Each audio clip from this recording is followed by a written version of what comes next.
Hey everyone, and welcome back to NexGen News. I'm Giovanna. And I'm Trenton. And this is NexGen News. Trenton, can you believe that this is our last episode of the school year? No, I can't. Didn't Oscar warn you about this last time?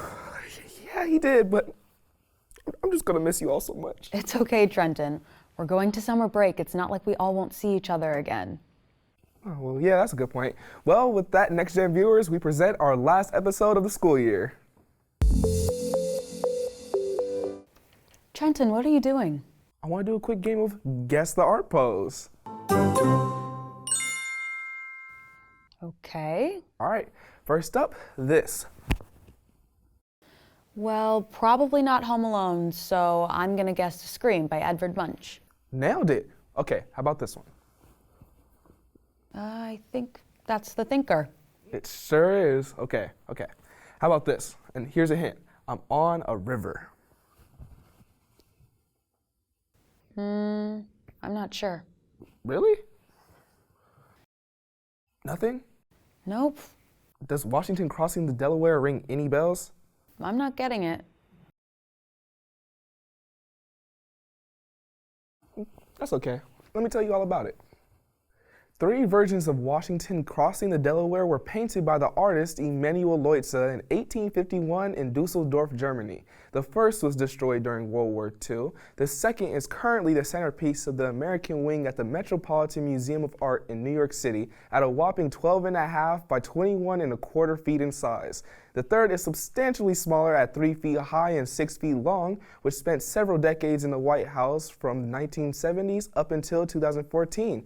It is now up for auction at Christie's and expected to go for around $20 million. The artist Leutze, who immigrated to America, was very against slavery and made a point to incorporate the different melting pot features of America into the painting, including a black soldier and Native American symbols. The painting itself depicts George Washington leading the troops during a key moment of the American Revolution.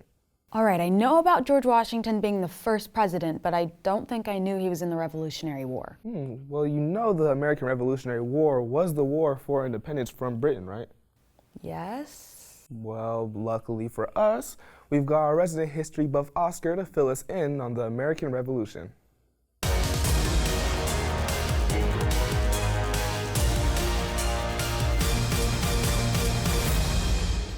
Hey everyone, and welcome to another edition of NexGen History. Today we're going to take a brief tour of how the United States of America came to be. The US is only around 250 years old, which might seem like a long time, but when you think about the fact that the dinosaurs went extinct 66 million years ago, or that China has over 4,000 years of recorded history, the US as we know it today is basically a middle schooler. The Revolutionary War is the story of the United States starting their own independent country. When the European explorers began landing in the Americas, the Spanish settled in the south and west, the French primarily in the north, and the British settled on the eastern coast. The British left their country for a variety of reasons, including business opportunities, food and resource shortages, and religious reasons. One of those famous groups were the Pilgrims, who left Europe to escape religious persecution and landed at Plymouth Rock. These Pilgrims were granted a charter from the King of England to establish colonies in America. The English crown granted more charters, and land settlements formed down the East Coast. These were known as the 13 original colonies, British colonies to be exact. These colonies were Connecticut, Delaware, Georgia, Maryland, Massachusetts, New Hampshire, New York, New Jersey, Virginia, North Carolina, Pennsylvania, Rhode Island, and South Carolina. The causes leading up to the Revolutionary War were sort of a building block situation. First, the British were in massive debt from the French-Indian War, so they began to heavily tax the colonists to help pay their bills. The Stamp Act was a tax on all documents. The Townshend Acts were taxes on all important goods to America and were later lifted. Then the Tea Act. This act allowed only a British company called the East India Company to sell its tea legally in America, and that disrupted all kinds of business. All of these acts passed by the British really ticked off the colonists, and they began to protest not having the same rights or representation in the British government, called Parliament. This building anger led to violence in 1770 when a British soldier opened fire on the protesters and 5 people ended up dying. This was known as the Boston Massacre. Tensions continued to rise between Britain and the American colonists as a result of the Tea Act. This led to colonists disguising themselves, boarding British ships in the port delivering tea, and then dumping the tea into the harbor. This you may have heard of as the Boston Tea Party. Maybe not what I pictured for a tea party, but anyways.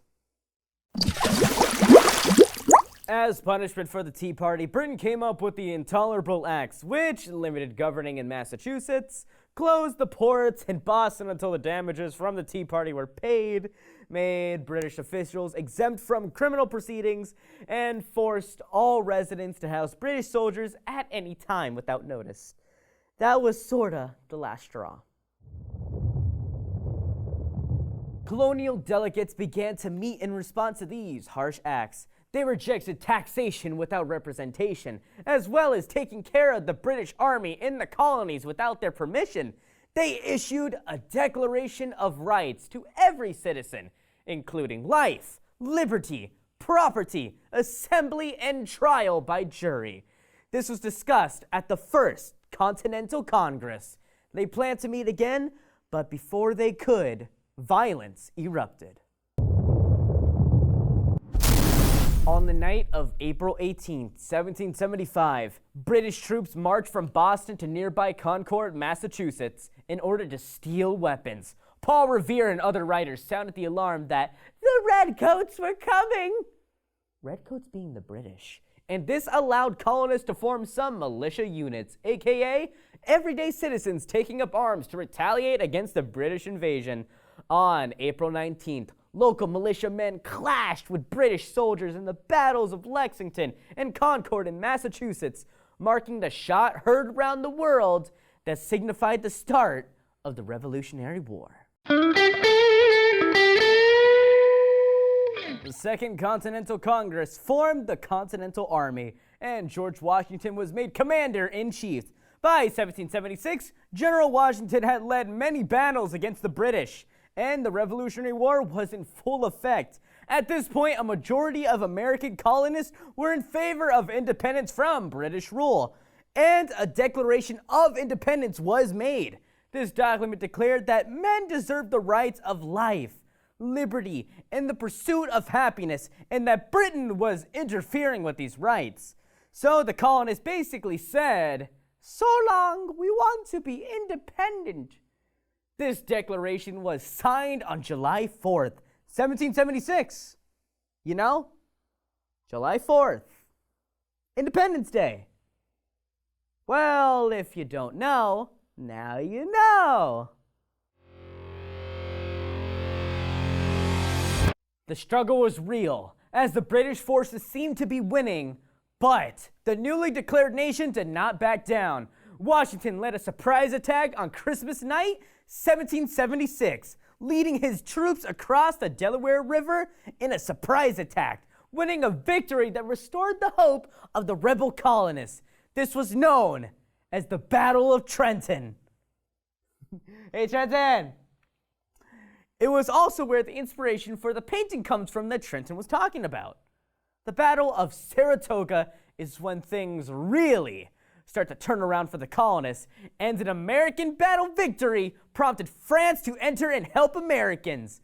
Although, rumor has it they had been secretly aiding for a while.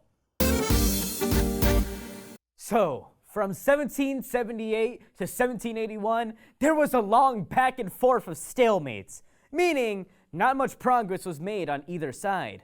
Like if you were stuck in a maze that was a circle and just kept ending in the same place with no real end in sight. However, at the Battle of Yorktown on October 19, 1781, the British finally surrendered to General Washington's forces and their French allies, and this was considered the last major battle. However, it wasn't until late 1782 when the British finally removed their troops, ending the conflict. Great Britain formally recognized the independence of the United States in the Treaty of Paris in 1783 after 8 long years of war. This is how the 13 colonies won their independence from Britain and became the United States of America.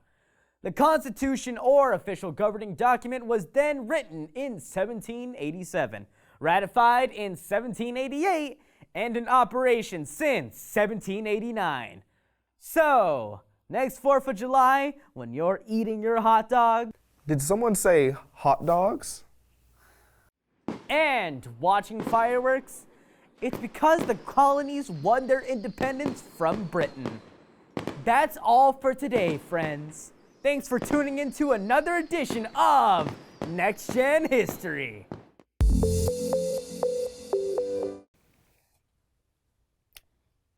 Trenton, we're on air. What are you doing? My bad, sorry. I was just watching Land Before Time. Since, dinosaurs went extinct, I gotta watch them somehow.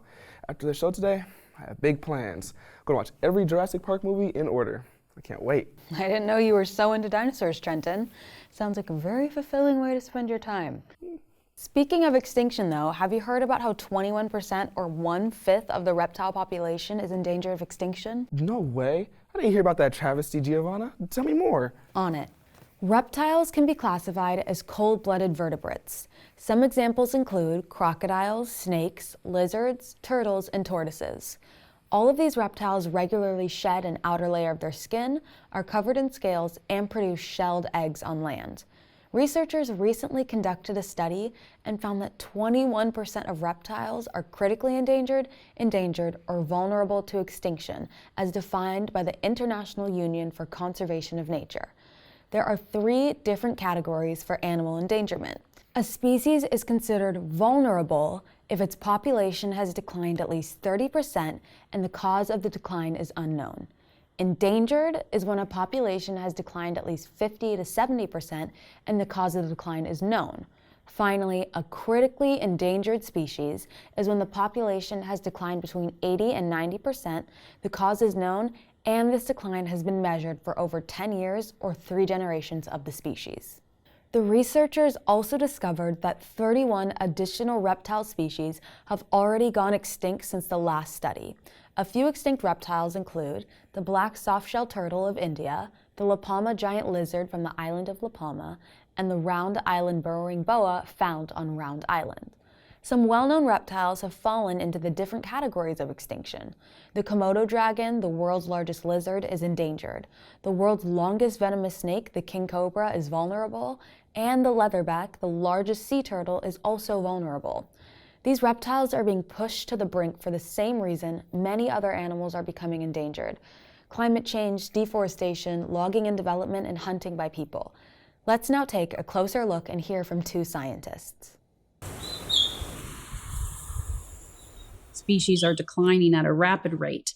Some estimates 10 times, 100 times, 1,000 times more than the background rate of extinction that normally happens on the planet. So we're at a really critical time in our, in Earth's history.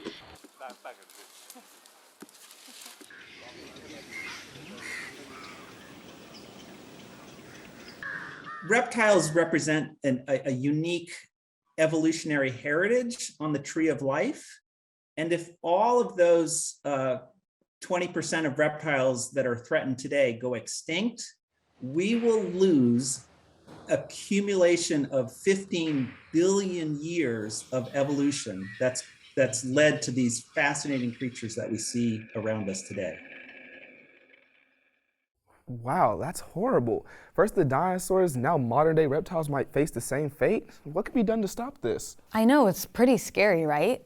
Well, deforestation might be the biggest problem, especially in the Amazon rainforest, which is home for lots of these reptile creatures. We need to support legislation that protects their habitats in the Amazon and worldwide. Sounds like it'll take global collaboration to save our beautiful reptiles. Absolutely. It will take a lot of us to fix the damage we've caused and help these scaly little animals. Trenton, have you gotten all of your homework done this weekend? Oh, here's the thing, Giovanna. I was sitting at my desk with my computer open to do my essay, but then my buddy sent me this very hilarious TikTok, and then I just started scrolling, and the next thing you know, I'm doing this hilarious stitch of this really hilarious meme, and then next thing you know, it was time to come to work. Oh man, Trenton, you got bit by the procrastination bug. It bit me hard. Sounds like you could use an anti-procrastination cafe. What's an anti-procrastination cafe? Check this out.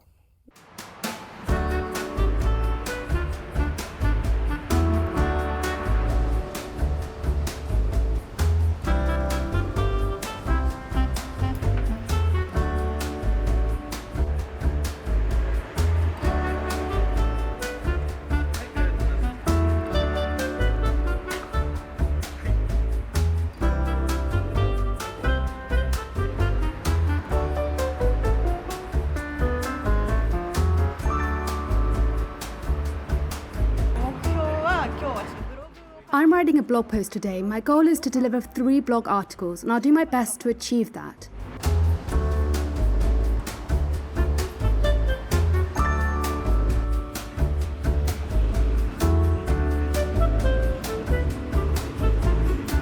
The cafe went viral on social media, and people are saying that the rules are scary or that it feels like you're being watched from behind. But actually, instead of monitoring customers, I'm here to support them. I would like everyone to finish their work. Since people can get their job done faster and concentrate more on writing here than in other cafes or at home, they can finish their work early. As a result, what they thought would take a day was actually only completed in 3 hours, or the tasks that usually take 3 hours were done in 1 hour at this cafe. This is the kind of experience I want to provide for customers.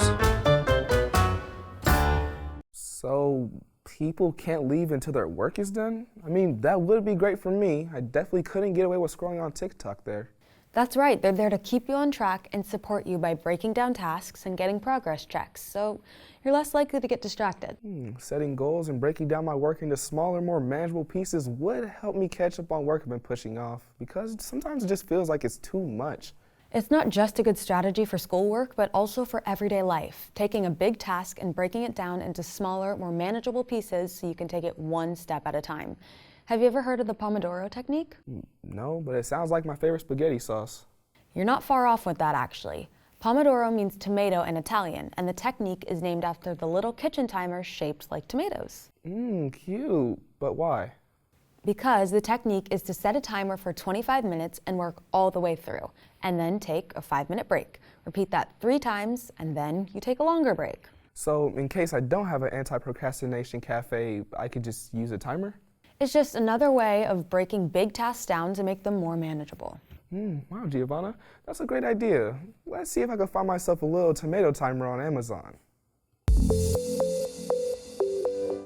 Hey Trenton, do you know what you want your career to be? Well, I always really been interested in science, so maybe a career in that. But that's super broad. I mean, there's tons of different types of scientists, like computer scientists, marine biologists, chemists, geologists, paleontologists, seismologists, botanists, Are anthropologists. you just saying words that end with ist? Well, yes and no. The suffix ist means someone who does or practices a specific activity, in this case, a job. For example, a chemist is someone that does chemistry, and a marine biologist studies marine or ocean life. Oh, I get it. But there are a lot of other careers in science that don't end in ist, such as becoming an engineer or doctor. Anyways, I'm not really sure what type of science career I'm interested in yet and what degree I'll need to get there, but how about you, Giovanna? What do you want to be? No clue. I mean, I do love reporting the news, but I'm not really sure if I want to do that forever. Well, you have time to figure that out. Speaking of time, did you hear about the 100-year-old man from Brazil that broke the Guinness World Record for working the longest at the same company? No? This is crazy. Let's take a look.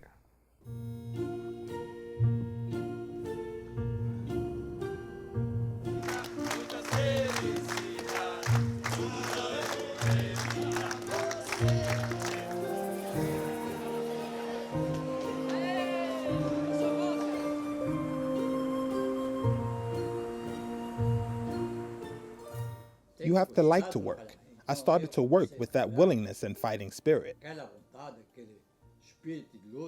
You also have to start working on something you like to do. You can't just do any job to say that you are working. That doesn't work. You're not going to be able to stand it. You have to look for a job that you like to do. And there you won't even feel the time passing. That's what happened with me. I started working here and I liked it. I worked my way up from point to point until I got to the position I'm in today.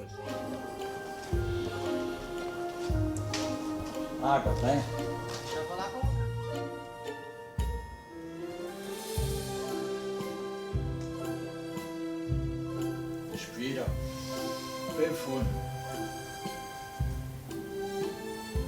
Solta. 84 years? I can't imagine working for 84 years. I'm already looking forward to retirement.